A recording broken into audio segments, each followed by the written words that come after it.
Samantala, may resulta na ang pagsusuri sa mga nakumpiskang bote mula sa mga naharang na Chinese sampan sa Ayungin Shoal sa West Philippine Sea na nagpositibo sa cyanide. Bukod sa pagkasira ng marine environment, may panganib pang dala ang nakakalasong kemikal sa kalusugan ng mga tropang Pilipino na nakaistasyon sa BRP Sierra Madre. Yan ang ulat ni Patrick De Jesus. Gabi ng October 24 noong nakaraang taon nang maharang ng mga sundalong Pilipino ang Chinese fishing boat sa Ayungin Shoal na sinubukan pang tumakas. 50 metro lamang ito mula sa nakasadsad na BRP Sierra Madre. Na-recover sa kanila ang 4 na kulay dilaw na kahina-hinalang bote. Bago nito ay naharang din ng Philippine Navy sa Ayungin Shoal ang iba pang Chinese sampan noong February 2025 at July 2025 kung saan nakumpiska mula sa kanila ang mga kaparehong bote na naglalaman ng hinihinalang kemikal.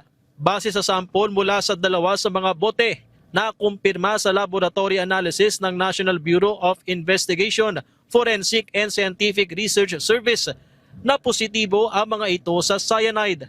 Such actions, if proven intentional, constitute a blatant violation of Philippine environmental laws as well as international maritime norms and obligations of states under the United Nations Conventions of the Law of the Sea or UNCLOS. Nito lamang Marso, mayroon pang fishing sampan sa kaya mga dayuhang Chinese ang naaktuhan sa Ayungin Shoal. Tingin ng Armed Forces of the Philippines, sinasadya ang paggamit ng cyanide ng mga Chinese sampan na idineploy mula sa Chinese maritime militia vessels bilang mothership para sirain ang marine environment sa Ayungin Shoal. Dito rin kasi kumukuha ang mga tropang Pinoy sa BRP Sierra Madre ng dagdag na pagkain, partikular na ang isda. Based on what we have monitored, based on the patterns that we have uncovered, this is a deliberate attempt not only to destroy the environment, but to deprive the men aboard the ship of possible source of food and water. The effects on the health of the men is our primordial concern. Sa mga larawang ito nakuha lamang ngayong buwan, kita na ang epekto ng cyanide sa mga bahura sa Ayungin Shoal. Hindi lang sa yamang dagat, pero kahit sa kalusugan ng mga sundalong nakadeploy roon, ay may panganib din na dala ang naturang kemikal. The water sample gave positive results for the presence of cyanide, which is a violent poison.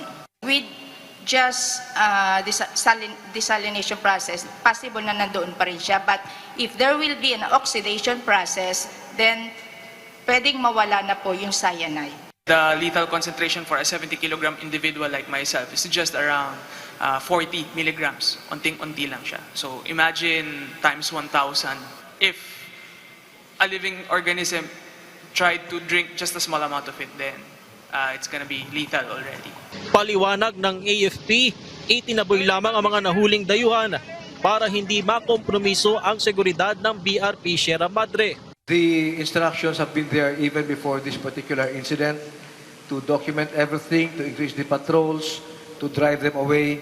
Operational dynamics would not allow us to bring them aboard BRP Sierra Madre, and they are too far away to be brought to mainland Palawan.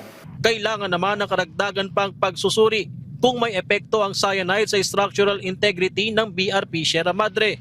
Bukod sa cyanide, inalis na ng Navy ang mga natuklasang fishing nets sa ilalim ng Ayungin Shoal na posibleng inilagay para maantala ang raw emissions sa BRP Sierra Madre. Isinumite na sa Department of Foreign Affairs ang lahat ng findings para sa karagdagang aksyon gaya ng diplomatic protest laban sa China, lalo pat may umiiral na provisional understanding sa mga raw emissions.